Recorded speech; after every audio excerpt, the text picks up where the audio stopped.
Good morning. চলো তোমাদেরকে সাথে নিয়ে নতুন আরেকটা দিনে শুরু করা যাক। আজকে কিন্তু আমার সকালটা বেশ খানিকটা আগেই হয়েছে। আজকে লেট করিনি উঠতে, কারণ প্রত্যেক দিন লেট করলে না খাবারটা হতে হতে অনেকটা সময় লেগে যায়, আর ওরও ডিউটিতে বেরোতে লেট হয়ে যায়। তো সেই জন্য দেখো একটু সকাল সকাল উঠেছিলাম, উঠে ওকে খাবার দাবার করে দিয়েছি, ও নিয়ে বেরিয়ে গেছে। আজকে যেহেতু শনিবার ছিল, নিরামিষ খাবার করেছি, শুধু সয়াবিনের তরকারি করেছি আর একটা ভাজা করে দিয়েছি, তাড়াতাড়ি হয়েও গেছে। যাই হোক, ও বেরিয়ে যাওয়ার পরে দেখি বাবু উঠে গেছে। আমি ঘরে এসে বিছানা টিছানা গুছিয়ে নিয়ে ভাবলাম আগে বাবুকে নিয়ে পড়াতে বসি, তারপরে অন্য কাজগুলো করব। তো সেই জন্য দেখো আগে পড়াতে বসেছি। আর কি বলো তো, আমরা তো এর আগের ভিডিওতেই বলেছি যে আমরা একটা জায়গায় যাব ঘুরতে, না যদিও একটা কাজের জন্যই যাব। তো সেখানে গিয়ে মোটামুটি আমাদের 2 সপ্তাহ মতো থাকতে হবে। আর 2 সপ্তাহ যদি ঘরে কেউ না থাকে, বুঝতেই পারছো ঘরের অবস্থা কি হতে পারে।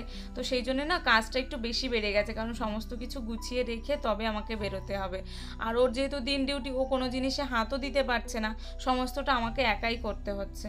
এই গোছানো থেকে শুরু করে এখনও জামা কাপড় গোছানো কমপ্লিট হয়নি। তো ভাবলাম এই বই খাতাগুলো অনেক দিন ধরে এরকম এলোমেলো পড়ে রয়েছে, একটু গুছিয়ে রেখে যায়। কারণ আমার বই খাতা আর হিয়ানের বই খাতা, মানে আমারটা ওরটা সব মিশে একাকার হয়ে গেছে। তো ভাবলাম একটু পরিষ্কার করে নিই আগে, তারপরে ঘরের জিনিসপত্রগুলো এক জায়গায় করে গুছিয়ে আর যা শাড়ি জামা কাপড় আছে গুছিয়ে রেখে যাব। কেন জানো তো, আমার ঘরে না ইঁদুর আসে কোত্থেকে জানি না। এর আগে যখন ছিলাম না, তখন আমার ঘরের মোটামুটি চালের ড্রামের থেকে শুরু করে সমস্ত কৌটোরি মুখগুলো কেটে দিয়েছে, জানো তো। তো সেই জন্য এবার ভাবছি সমস্ত কিছু গুছিয়ে ভালো করে রেখে যাব, যাতে অসুবিধা না করতে পারে, কারণ অতটা না পারা যায় না। বড় বড় চালের ড্রামগুলো কেটে দিয়েছিল এর আগের বার। তো সেই জন্য আরও ভাবছি যে এবার একটু ভালো করে গুছিয়ে ঢাকা ঢুকো দিয়ে যাব, যাতে সেইভাবে ইঁদুরে নষ্ট করতে না পারে। তো সবার আগে দেখো টেবিলটাই পরিষ্কার করে নিচ্ছি, কারণ অনেক ধুলো হয়েছে। 2 সপ্তাহ পরে যখন এসে আমি আবার ধরবো, আমার সারাটা দিন লেগে যাবে এক একটা জিনিস করতে। তো সেই জন্য ভাবলাম একটু একটু করে রেখে যায়।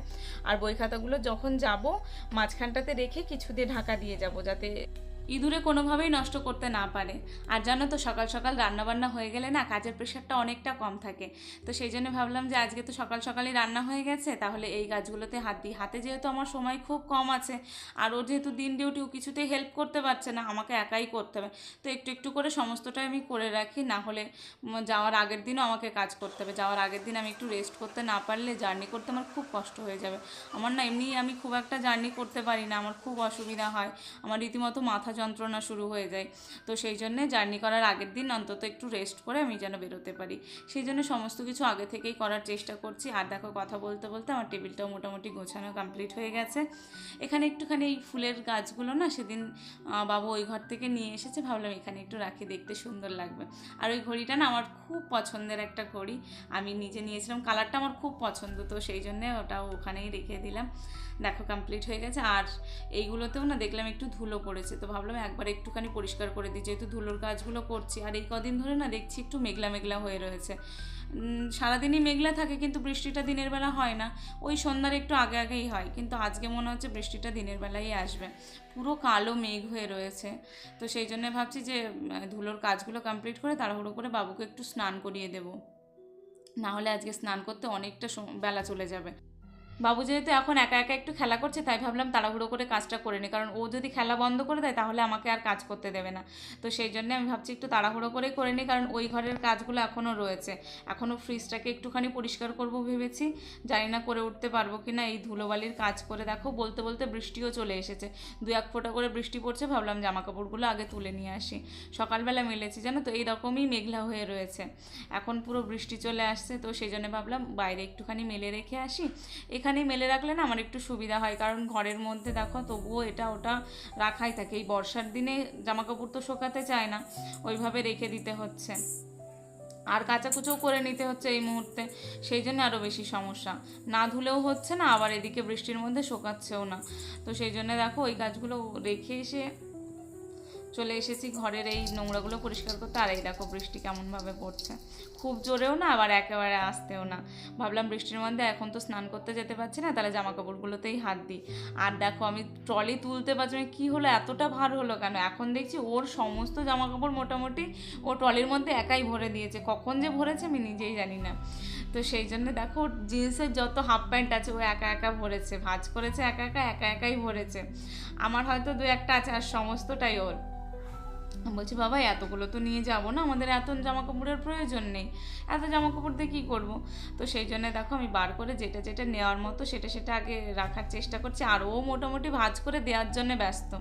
তো বললাম বাবা আগে আমি এইগুলো একটু ভরে নিই, তারপরে উপরে তোমারগুলো দেবো, কারণ তোমারগুলো তো লাগবে বেশি, ছোট ছোট জামা কাপড়। সেই জন্যে ওকে বললাম, আর ও দেখো একা একাই নিয়ে ভাঁজ করতে শুরু করেছে, কোনটা কোনটা ও নিয়ে যাবে।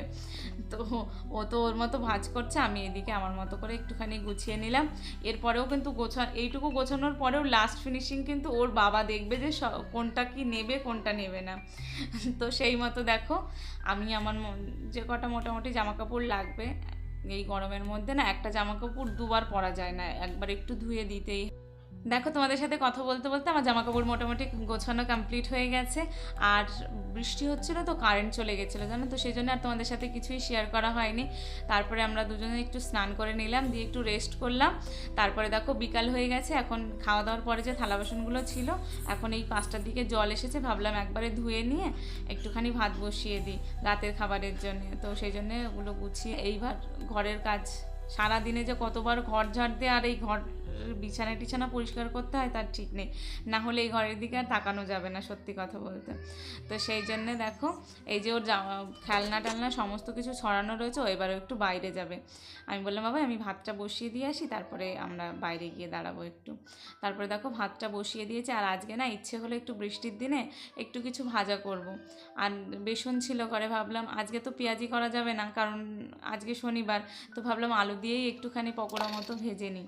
তো সেই জন্য দেখো ভাতটা বসিয়ে দিয়ে রাতের বেলার জন্য খালি একটু সেদ্ধ ভাত করলাম, সকালবেলাকার তরকারিও খানিকটা রয়েছে, সেই জন্য ভাবছি এখন একটু সেদ্ধ ভাত করে নেবো, ব্যাস হয়ে যাবে। আর একটুখানি ওই আলুর পকোড়া মতো ভেজে নেব, এইটা দিয়ে আমাদের সবার খাওয়া হয়ে যাবে। তো সেই জন্য দেখো চলে এসেছি ভাজতে। এটা কিন্তু খেতে বেশ ভালোই লাগে, তোমরা কারা কারা করো আমি জানি না, না করলে একবার করে খেয়ে দেখতে পারো। আর জানো তো এটাকে প্লেন করে দিলে অতটা মুচমুচে হয় না, কিন্তু যখন ওই আলুগুলো একটু এদিক ওদিকে বেরিয়ে থাকে একটু মুচমুচে হয়, তাহলে ওটা খেতে আরও বেশি টেস্ট হয়। যাই হোক এই ছোট ভিডিওটাকে আমি এই পর্যন্তই রাখছি। তোমাদের কেমন লাগলো অবশ্যই কমেন্ট করে জানিও, ভালো লাগলে অবশ্যই আমার চ্যানেলটিকে সাবস্ক্রাইব করে